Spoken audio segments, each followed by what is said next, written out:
और एक बड़ी खबर इस वक्त की, प्रधानमंत्री नरेंद्र मोदी ने 2022 तक दुनिया को कोरोना वैक्सीन मुहैया कराने के लिए हर स्तर पर साझेदारी का वायदा किया है। पीएम मोदी ने क्वाड नेताओं के साथ द वॉशिंगटन पोस्ट में लिखा, जिसमें उन्होंने लिखा है कि 2022 तक लोगों को कोरोना वैक्सीन उपलब्ध कराने के लिए हर स्तर पर साझेदारी की जाएगी। पीएम मोदी ने जलवायु परिवर्तन पर भी क्वाड देशों के विजन के बारे में भी इसमें लिखा है।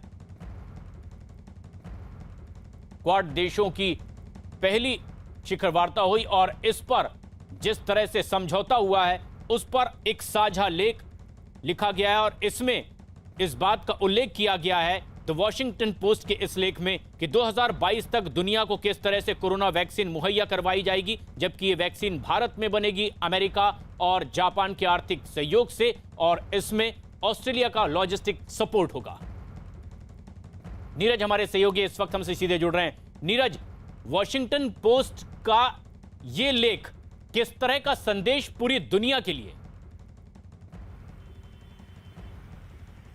प्रशांत, पिछले दिनों ही क्वाड की बैठक हुई थी जिसमें चारों प्रमुख नेता ने हिस्सा लिया था, लेकिन उसके बाद वॉशिंगटन पोस्ट में चारों नेताओं की तरफ से साझा लेख में इस बात का जिक्र है। और अब से थोड़ी देर पहले प्रधानमंत्री नरेंद्र मोदी ने वॉशिंगटन पोस्ट के जिस लेख को, संयुक्त लेख को ट्वीट किया है, उसका हेडलाइन यह है कि चारों देश इस बात को लेकर प्रतिबद्ध हैं कि हिंद प्रशांत क्षेत्र को खुला और फ्री रखा जाए। जाहिर सी बात है, चीन को संदेश है। देखिए, क्वाड की बैठक में इस बात को लेकर पहले ही सहमति बन चुकी है कि पूरे हिंद प्रशांत क्षेत्र में 2022 तक चारों देश अपने सहयोग से 1 बिलियन डोज कोरोना वैक्सीन के मुहैया कराएंगे।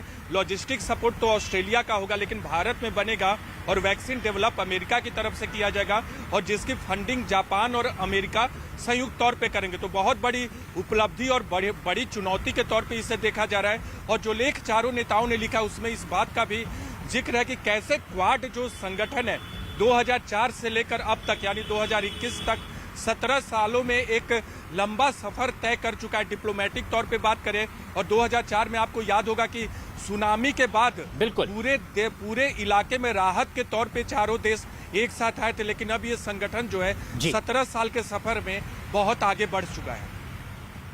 और ऐसे में जबकि द वॉशिंगटन पोस्ट में एक साझा लेख लिखा गया है, एक बड़ी उपलब्धि भारत के लिए भी, और इसी बात को प्रधानमंत्री नरेंद्र मोदी ने भी ट्वीट किया है।